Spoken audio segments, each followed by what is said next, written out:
बात है। अपने पति के मौत के बाद राखी अपनी दो बेटी प्रीता और सृष्टि के साथ उत्तर प्रदेश के एक छोटे से गांव में रहा करती थीं, जिसके साथ उसके सासू माँ करीना भी रहती थीं, जो अपनी बहू को अपने बेटे की मौत का जिम्मेदार मानती थीं।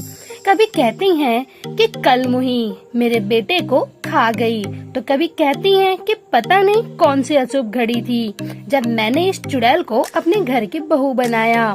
पर मासूम राखी अपनी दोनों बेटियों के खातिर अपनी सासू माँ के ये सभी ताने सुना करती थी, लेकिन उसे तब बिल्कुल भी अच्छा नहीं लगता था कि जब उनकी सास उनकी दोनों बेटियों पर ही अपना गुस्सा उतारा करती थी। सुबह होते ही करीना तुरंत सृष्टि और प्रीता को उठाती और कहती कि चलो जल्दी उठो, घर में बहुत काम है। माँ तो कुछ काम करती नहीं और बेटियां भी उसी की तरह होती जा रही हैं। हालांकि इस बात के लिए भी राखी ने अपनी सासू माँ को एक शब्द तक नहीं कहा था, पर एक बार जब करीना ने अपनी बहू के सामने अपनी दोनों पोतियों को स्कूल छोड़ने के लिए कहा, तो ये बात राखी को बहुत ज्यादा चुभ गई थी। इसलिए वो तुरंत ही अपनी सास पर उंगलियां उठाते हुए कहती हैं कि माँ जी, अगर आपको हम इतने ही बुरे लगते हैं तो हम आज ही घर छोड़कर चले जाते हैं, कर लेंगे कहीं भी गुजारा, लेकिन आप इस तरह से मेरी दोनों बेटियों को स्कूल छोड़ने के लिए नहीं कह सकती। और यही कहकर राखी तुरंत अपना सामान पैक करती हैं और अपनी दोनों बेटियों के साथ घर छोड़कर चली जाती हैं। उसके पास दूसरा कोई सहारा नहीं था, इसलिए वो गांव के जंगल की ओर एक झोपड़पट्टी बनाती हैं और अपनी बेटियों के साथ रहने लगती हैं।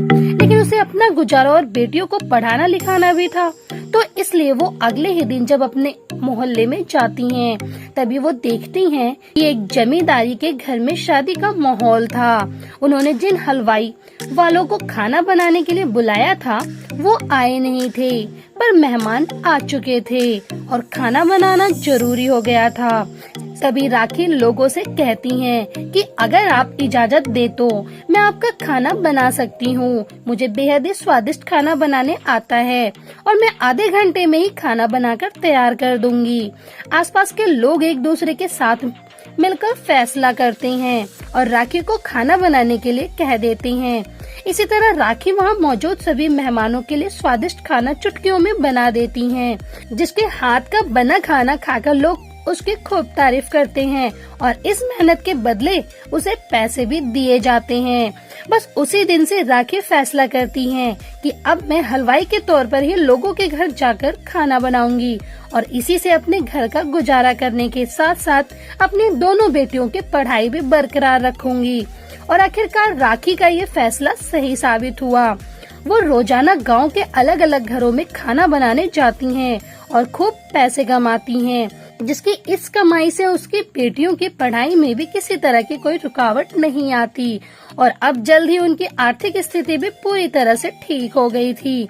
और इसी मेहनत के चलते अब राखी अपनी दोनों बेटियों के साथ अपना खुशहाल जीवन व्यतीत करने लगी थी। तो दोस्तों, क्या कहना चाहेंगे आप हलवाई माँ की इस कहानी के बारे में? आप हमें कमेंट बॉक्स में कमेंट करके जरूर बताएं और साथ ही ऐसी दिलचस्प कहानियाँ सुनने के लिए आप हमारे चैनल को सब्सक्राइब करना बिल्कुल भी न भूलें।